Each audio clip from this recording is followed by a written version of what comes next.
ہم پہ ہوتا ہے تو یقین مانیے یہ جو ان کا دست کرم ہے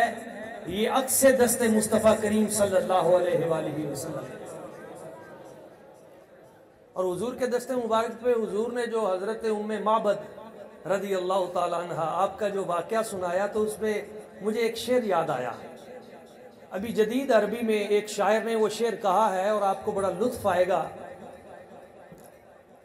مصر کا شاعر ہے اور اس نے کہا یا ام معبد کرری اوصافہ،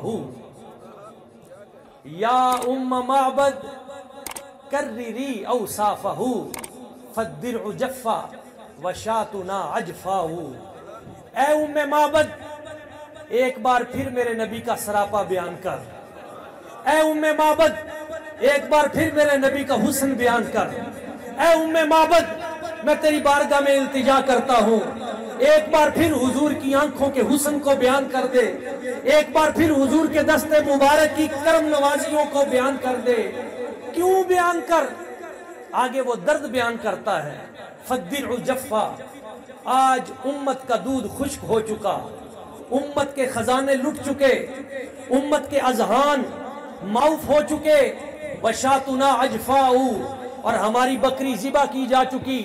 ہماری بکری امت کی بکری کہیں کشمیر میں، کہیں فلسطین میں، کہیں عراق میں، کہیں ملک شام میں، جدھر دیکھیں امت کی اس بکری کو ہم کمزوری کی حالت میں دیکھتے ہیں۔ تو حل جو بتایا وہ پیش کر رہا ہوں۔ کہتے ہیں حل اس کا یہ ہے کہ یہ امت کی بکری دوبارہ دودھ دینے کے قابل کیسے ہو سکتی ہے؟ یہ کشمیر کی آزادی ہو یا فلسطین کا دکھڑا ہو یا ملک شام کا رونا ہو یا عراق کا غم ہو، یہ ساری ملت اسلامیہ کے غم اور دکھ دور کیسے ہو سکتے ہیں؟ وہ کہتے ہیں کرری اوصافہ، ام معبد ایک بار پھر میرے نبی کے ترانے الاپ، ایک بار پھر حضور کا ذکر چھیڑ دے، ایک بار پھر سرکار کے گنبد خضرا کی تعریف و توصیف کر، جس طرح حضور نے کل اپنا دست مبارک پھیر کر ام معبد کی بکری کو تر و تازہ کر دیا تھا۔ جب تو حضور کے حسن کے قصیدے پڑھے گا میرے آقا کی نگاہ کرم دوبارہ ہو جائے گی، یہ امت پھر سے اٹھنے کے قابل ہو جائے گی۔ اللہ اکبر، یا رسول اللہ۔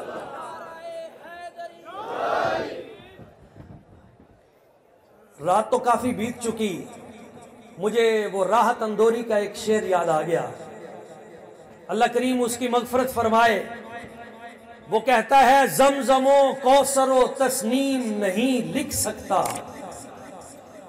زمزم و کوثر و تسنیم نہیں لکھ سکتا، اے نبی آپ کی تعظیم نہیں لکھ سکتا، اے نبی آپ کی تعظیم نہیں لکھ سکتا، میں اگر 7 سمندر بھی نچوڑوں راحت آپ کے نام کی ایک میم نہیں لکھ سکتا، میں اگر 7 سمندر بھی، میں اگر 7 سمندر بھی نچوڑوں راحت آپ کے نام کی ایک میم نہیں لکھ سکتا۔